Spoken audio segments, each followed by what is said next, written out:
ಪ್ರಿಯ ವೀಕ್ಷಕರೇ, ಚಿಕ್ಕಬಳ್ಳಾಪುರ ಕ್ಷೇತ್ರದ ಶಾಸಕ ಪ್ರದೀಪ್ ಈಶ್ವರ್ ನಮಸ್ತೆ ಚಿಕ್ಕಬಳ್ಳಾಪುರ ಕಾರ್ಯಕ್ರಮದ ಮೂಲಕ ನಗರ ಪ್ರದೇಶದ 31 ವಾರ್ಡ್ಗಳ ಜನತೆಯ ಮನೆ ಬಾಗಿಲಿಗೆ ಹೋಗಿ ಅವರ ಸಮಸ್ಯೆಗಳನ್ನು ಆಲಿಸುವ ಉದ್ದೇಶವನ್ನು ಹೊಂದಿದ್ದರು.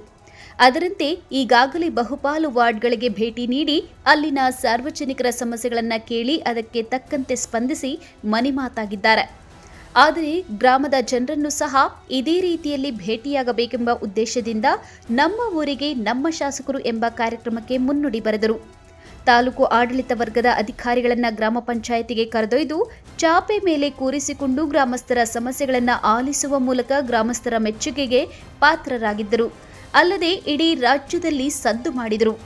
ಶಾಸಕ ಪ್ರದೀಪ್ ಈಶ್ವರ್ ರವರ ಕಾರ್ಯಕ್ರಮದ ಉದ್ದೇಶ ಹಾಗೂ ಜನಮನ್ನಣೆಯನ್ನ ಅರಿತ ಸಿಎಂ ಸಿದ್ದರಾಮಯ್ಯನವರು ಬೆಳಗಾವಿ ಅಧಿವೇಶನದಲ್ಲಿ ಬೆನ್ನು ತಟ್ಟಿ ಸಂತೋಷ ವ್ಯಕ್ತಪಡಿಸಿದ್ದಾರೆ. ಅಲ್ಲದೆ ತಾವೂ ಸಹ ಒಂದು ದಿನ ನಮ್ಮ ಊರಿಗೆ ನಮ್ಮ ಶಾಸಕರು ಕಾರ್ಯಕ್ರಮಕ್ಕೆ ಯಾವುದಾದರೂ ಒಂದು ಹಳ್ಳಿಯಲ್ಲಿ ಭಾಗವಹಿಸುವ ಇಂಗಿತವನ್ನ ವ್ಯಕ್ತಪಡಿಸಿದ್ದಾರೆ ಎಂದು ಬಲ್ಲ ಮೂಲಗಳಿಂದ ತಿಳಿದುಬಂದಿದೆ.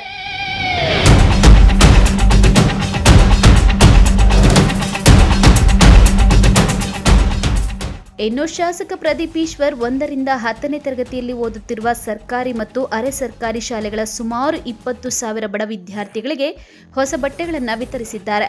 ಬಟ್ಟೆ ಪಡೆದ ವಿದ್ಯಾರ್ಥಿಗಳು ಶಾಸಕರಿಗೆ ಕೃತಜ್ಞತೆ ಸಲ್ಲಿಸಿದ್ದಾರೆ.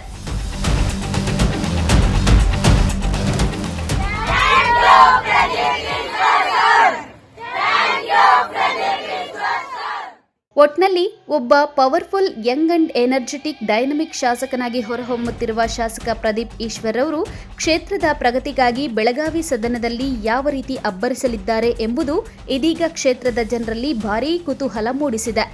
Lakshminarayan, MMTV news bureau, Chikkaballapur.